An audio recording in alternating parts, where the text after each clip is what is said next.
Bismillahirrahmanirrahim. Assalamualaikum warahmatullahi wabarakatuh. Teman-teman, alhamdulillah hari ini kami dari kelompok 6 akan mempresentasikan materi kami tentang akselerasi program inovasi pendidikan. Di dalam kelompok 6 ini saya pemateri pertama atas nama Mafira Ulfaif Masud, dan pemateri kedua adalah Tiwinena Esta Kimpo.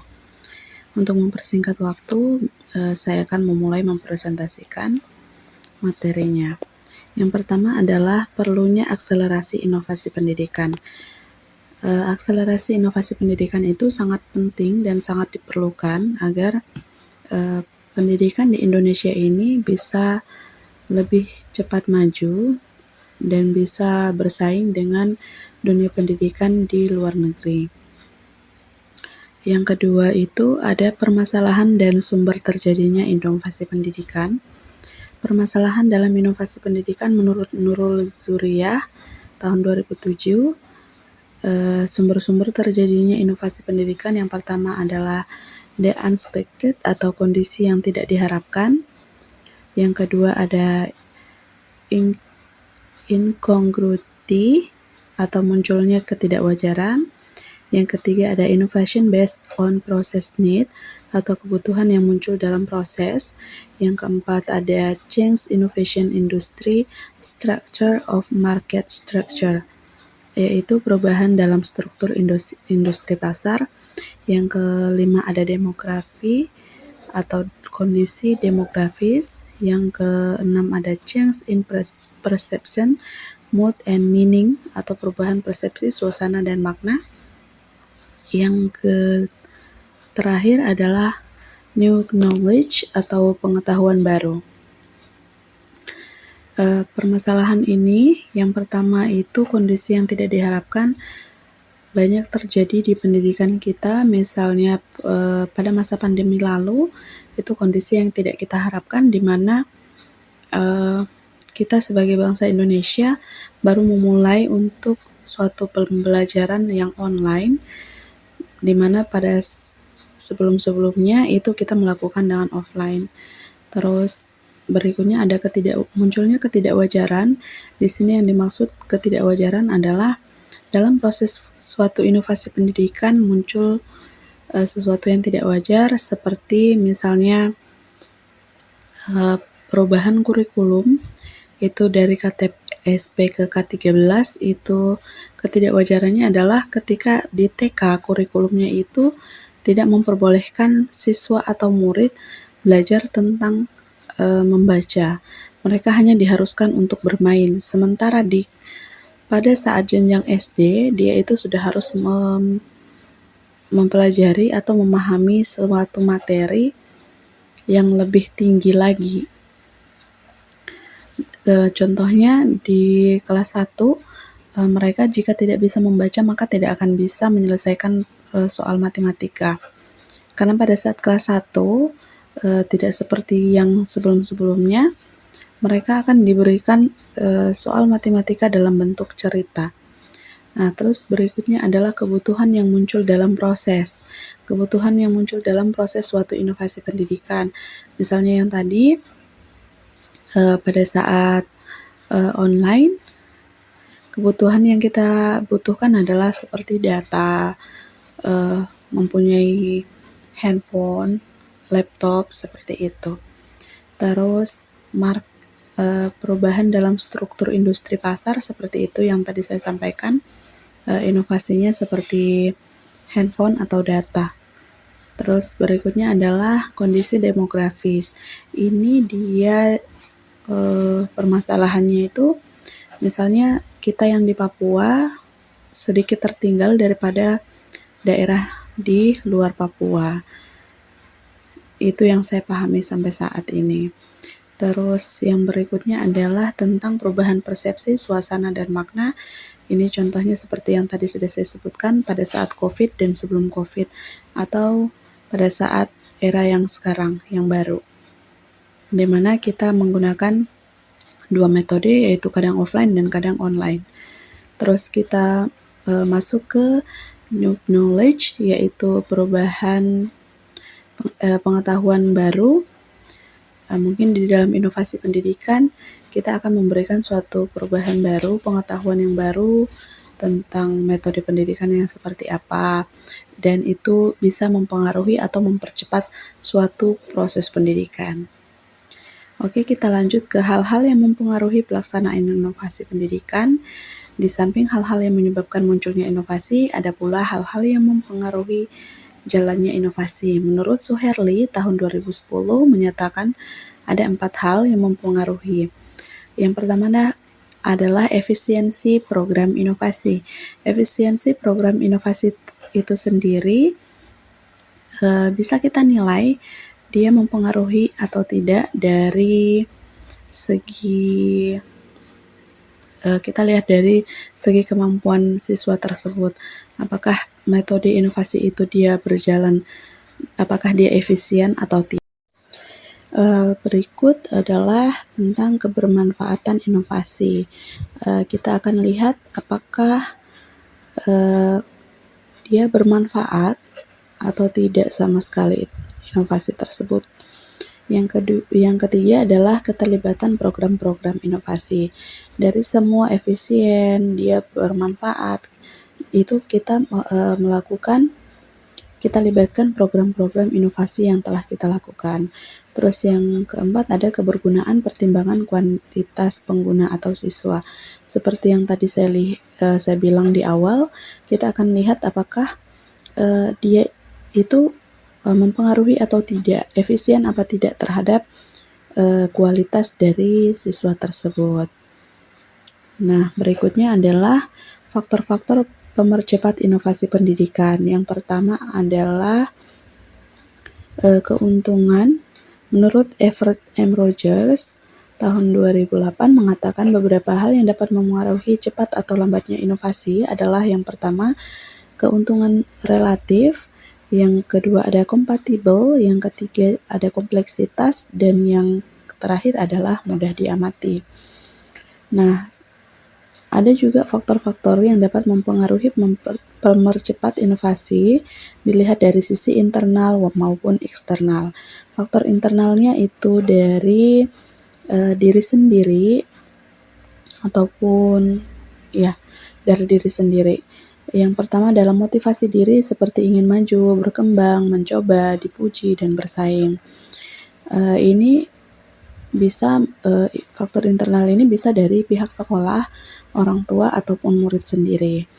Yang berikut adalah komitmen, merupakan wujud dari janji kebersamaan untuk mempercepat proses inovasi, karena setiap orang yang terlibat di dalamnya merasa bertanggung jawab terhadap isi komitmen yang dibuat bersama.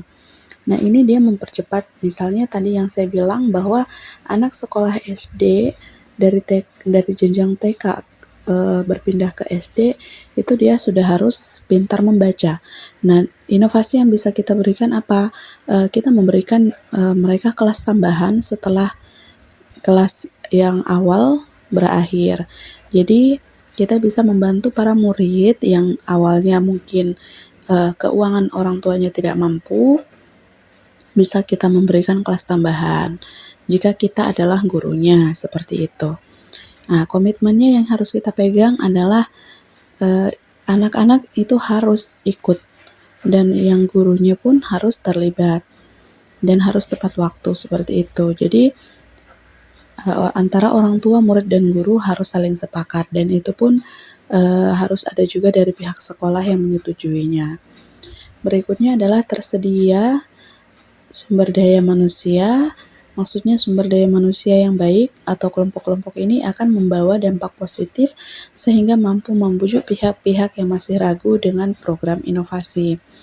Seperti contoh yang di awal, misalnya saya ragu nih sebagai orang tua, mungkin saya ragu saya lebih efisien nanti kalau anak saya les sendiri, nggak maksimal nanti kalau di sekolah, seperti itu. Jadi kita sebagai pengajar, kita bisa memberikan motivasi juga, kita bisa memberikan contoh bahwa tidak selamanya kelas tambahan itu merepotkan, bisa ada hasilnya gitu. Jadi orang tua juga bisa membantu, karena biasanya para orang tua itu lebih senang mendengar informasi dari mulut ke mulut. Terus berikutnya adalah melanjutkan konsep. Artinya di lingkungan sekolah belum ada konsep, atau sudah ada konsep untuk diwujudkan, atau sudah ada konsep tetapi belum optimal sehingga perlu pengoptimalan. Seperti yang tadi, konsep inovasinya adalah memberikan kelas tambahan. Itu kita harus mengoptimalkan sehingga tujuannya itu bisa tercapai. Terus yang berikut adalah gaya kepemimpinan sekolah. Menurut E. Mulyasa tahun 2008 menegaskan bahwa kepala sekolah sebagai inovator harus mampu mencari, menemukan, dan melaksanakan berbagai pembaruan di sekolah.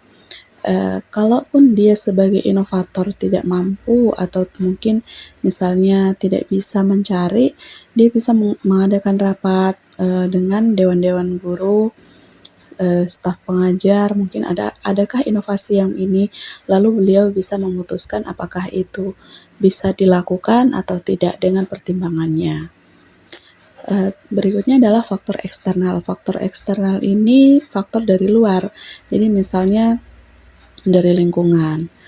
Contohnya yang pertama adalah pujian, reward, atau penghargaan yang diberikan kepada pihak pemerkasa atau kelompok yang telah berhasil melakukan inovasi.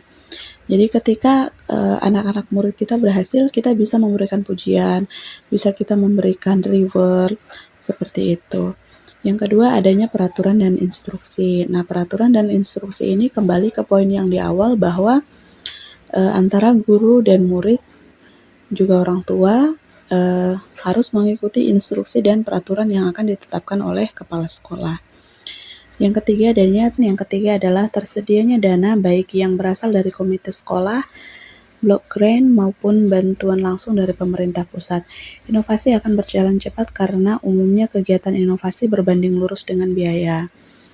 Mungkin yang dimaksud dalam tersedianya dana ini misalnya inovasi yang kita berikan seperti mungkin dengan adanya pembangunan baru di gedung sekolah, seperti kita menyediakan sebuah lab komputer ataupun lab bahasa untuk jika pada saat pembelajaran bahasa Inggris mungkin bisa menggunakan lab, karena kita bisa langsung mendengarkan atau bagian listening itu kita bisa lebih paham, seperti itu. Berikutnya adalah peran komite sekolah. Komite sekolah akan mampu mempercepat proses inovasi.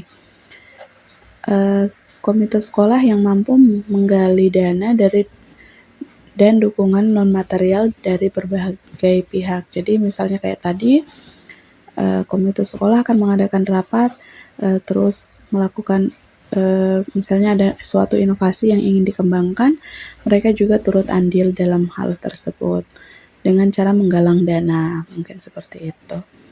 Baiklah, terima kasih atas waktunya. Saya sebagai pemateri kedua akan memberikan kesempatan kepada saya sebagai pemateri pertama akan memberikan kesempatan kepada pemateri kedua untuk menyampaikan tentang pembahasannya. Untuk pembiayaan, di mana pembiayaan ini dipengaruhi oleh pembiayaan awal maupun untuk pembiayaan selanjutnya, walaupun diketahui bahwa tingginya pembiayaan berkaitan dengan kualitas inovasi. Terus 2, balik modal. Balik modal ini atribut pada balik modal hanya ada dalam inovasi bidang perusahaan atau industri. Artinya suatu inovasi akan dapat dilaksanakan jika hasilnya dapat dilihat sesuai dengan modal yang telah dikeluarkan. Terus 3, efisiensi, di mana suatu arah untuk mencapai suatu tujuan yang optimal agar di mana suatu inovasi yang ditunjukkan dapat terarah dengan baik dan jelas dan juga dapat memuaskan hasil. Terus 4, risiko dan ketidakpastian, yaitu inovasi atau perubahan yang cepat atau tidaknya diterima, otomatis hal itu akan ada risiko jika ingin cepat-cepat terselesaikan. 5, mudah dikomunikasikan, yaitu suatu hasil kerja atau hasil inovasi yang dikomunikasikan sehingga mudah diterima oleh suatu lembaga pendidikan. 6, kompatibilitas, hasil kerja yang mudah dikomunikasikan agar bisa diterima oleh masyarakat. Dan jika hasil tersebut sudah bisa diterima masyarakat, maka inovasi tersebut diterjunkan ke lingkungan masyarakat agar cepat atau lambatnya penerimaan inovasi bergantung pada kesesuaian dari nilai-nilai warga masyarakat. Terus 3, kompleksitas, yaitu suatu cara penyesuaian dan kompetensi dalam dunia pendidikan agar proses membangun kemandirian dan hak belajar siswa dalam berpikir ataupun berpendapat diinginkan oleh guru tersebut berjalan dengan baik.